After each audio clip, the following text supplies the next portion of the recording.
Hey, welcome back to the channel. It's awesome that you're tuning in. In today's video, we are going to take a close look at the Thrustmaster T128 for Xbox and PC.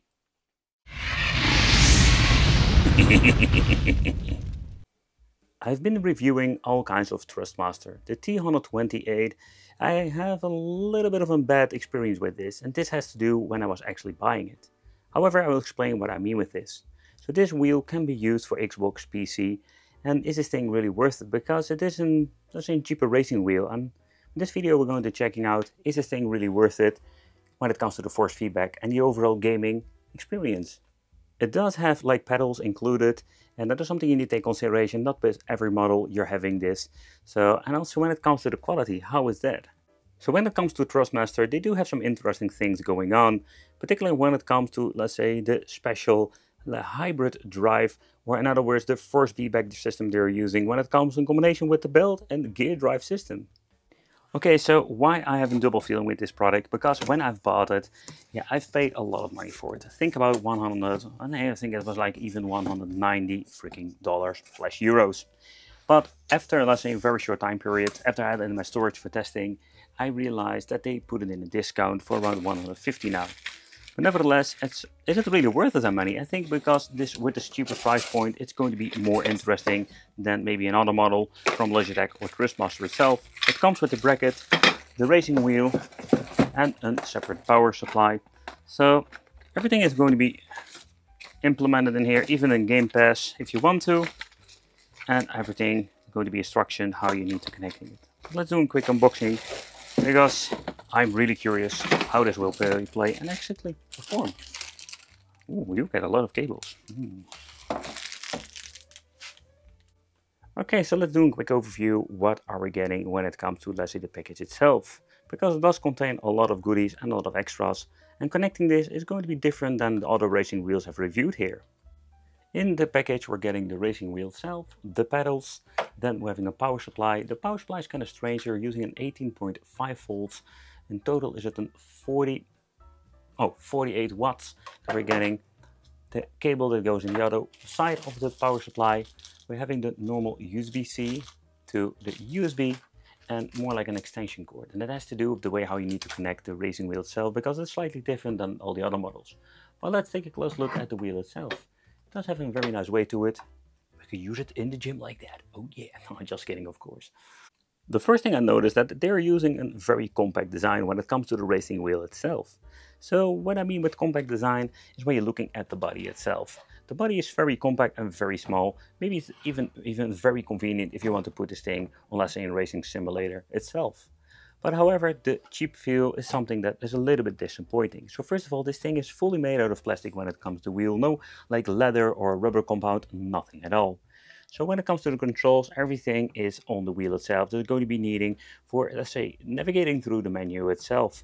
Having just a normal or 4 buttons cheap feel D-pad, ABXY, and even some extra buttons over here. So then having the home button and all the other functionalities. So you don't need a controller. So that's absolutely great. However, when you're looking at the back, here we're finding the, let's say, flippers or the shifters. And the shifters, they're kind of disappointing. That is something to do because they're made out of plastic. And look at this. They're just membranes underneath, not like this micro switch click. And this is one of the indications that I'm thinking this is absolutely a budget like racing wheel. And it's quite disappointing, especially if you're going to be using this a lot. You're going to be feeling annoyed by it. If you're going to be racing, don't get me wrong, they are quite comfortable when it comes to, let's say, the shape itself. You can just see how they actually made this. So that is not a problem at all, but it's just the way how they shift and how they feel when you're getting into the game. That is absolutely disappointing.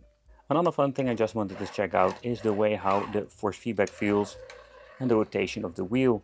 And the rotation of the wheel, you can just see that it is the full, let's say, rotation of the wheel itself. So that's absolutely cool. Underneath we're finding cable management, including some Velcro to keep everything aligned and nicely like put from the connection over here. They're quite difficult to show here. Here we're finding the pedals, the input for the shifter that is separately sold, and the USB-C, and then having the input for the power supply and some extra, let's say over here, some very thick rubberized I say pads because it will give you some extra grip if you're going to be putting this thing to your table. Just going to be sticking it in. It's the same kind of configuration that we have seen before, and the tool is actually made out of metal and plastic. I just want to give you a quick look in the connection position, and I can tell you that it's going to be absolutely cable nightmare if you want to connect all of them. But how about the quality and the look and the feel of the pedals? Yeah, the pedals itself, they're just these tiny ones. They're more like an extra they're giving you in the kit. You can always buy like other ones separately with a shifter and more like an overall fancy situation. That's the thing they're doing with, let's say, the Thrustmaster wheels. So the overall quality, it's a very cheap plastic with some minor cable management over here.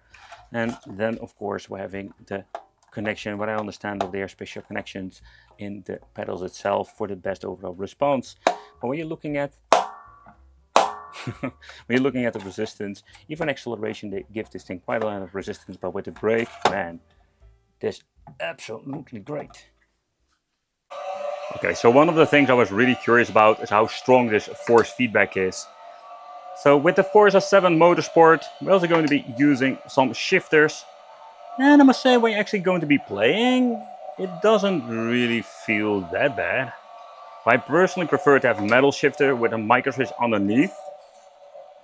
Alright, so let's get into the game. Ugh. I'm also very surprised with the force feedback. It's very responsive. I do feel a lot of details. Let's bash the guy. Yeah, nice. But would this be a racing wheel where you need the shifter itself? It depends. If you want to have a shifter in general, yep, that's going to be absolutely something you should buy separately.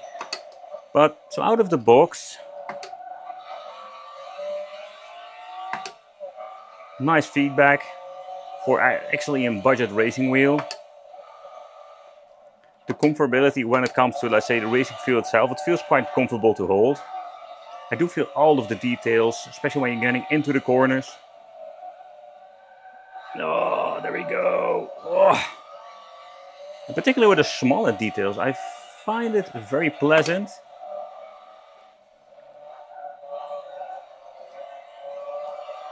Of course, there is all different ways you can actually adjust the wheel itself. You can get into the options, but just with the normal settings, I'm absolutely surprised how good it actually feels.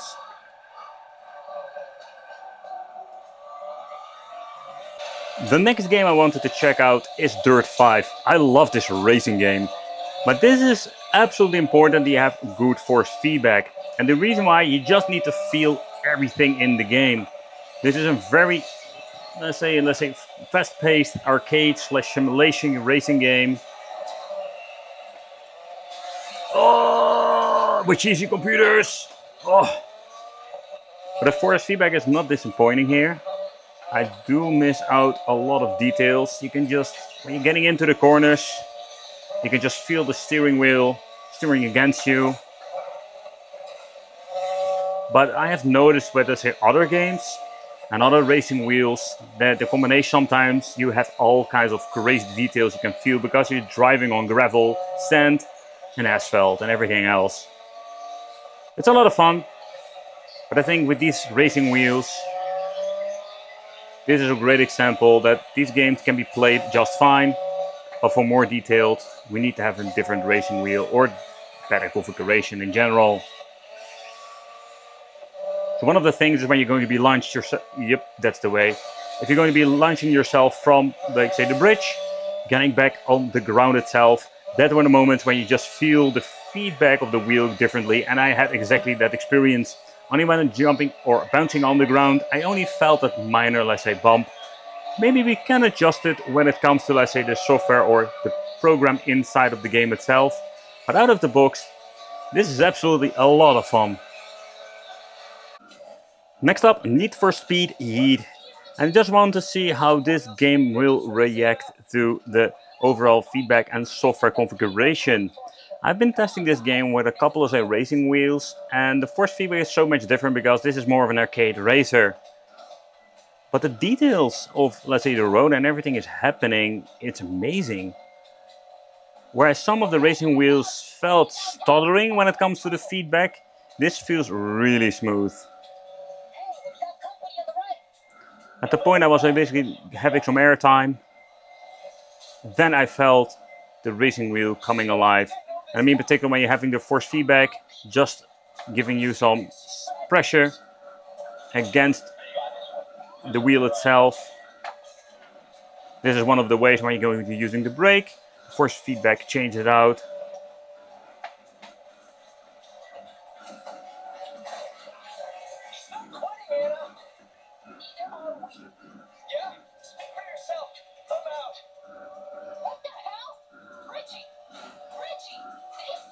A very smooth overall experience, I can tell you that.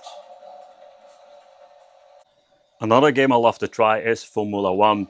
And the reason why, because here we can just actually see how strong the force feedback is and how responsive the wheel is. I can tell you this wheel is crazy when it comes to, let's say, the force feedback. It responds very narrow. And this is absolutely one of the better tests that use the brakes. Okay, next up, let's go to the other corner. And I'm quite surprised how strong the force feedback inside of this thing is. You do feel all of the bumps and craziness. There we go. And I can really enjoy myself in some Formula 1 over here. I realized one thing. My wheel came loose. What the heck is going on? It's the first time. Okay, let's tighten it up a little bit. That's how strong it actually is. Okay, there we go. Attempt number 2. I've been trying a couple of games, no problem, but this engine, this Formula 1 in combination with a strong motor on the inside, you need to tighten it up really good on your desk.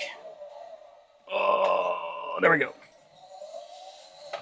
But one thing is for sure, playing Formula 1 with a T128 is a possibility, and you need to assemble this thing to your desk as it should be. Alright, there we go. And let's try a backwards compatible Xbox 360 game, Hydro Thunder. Oh boy, this game is so much fun. So let's see how it will react when it comes to this game. I've been playing these Hydra thing clone games a lot on the arcades. And what I've mostly noticed is that with the arcade games, of course the games are battle compatible with the racing wheel because they made for those. But I do have some feedback going on, especially when you're going to be doing a U-turn. Oh, there we go. Okay, so getting into the airtime, it indeed like reacts to the force feedback. I'm missing out some details, but besides that, it's a lot of fun. There we go. Woo, first person is crazy.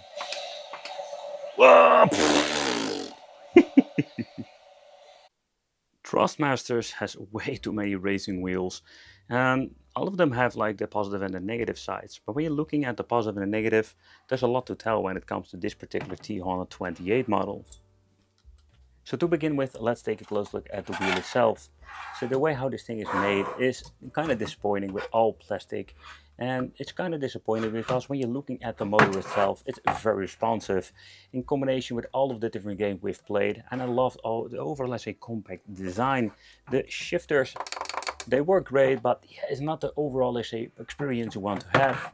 And then, of course, the pedals. The pedals, it's kind of cool that they're giving you pedals with this kit, because there are brands out there that just giving you a racing wheel. That's something you really need to look out for. But the pedals, out of the box, they work fine.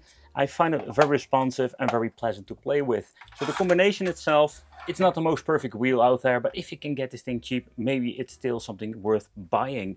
Yeah, again, the biggest problem I had that I picked it up for like the full price, and within a couple of months it was like getting a discount, and I've lost a lot of money with this between then and now. Nevertheless, thank you all for watching. Consider subscribing, hope this video helped out, and it would be great to see you in the next video.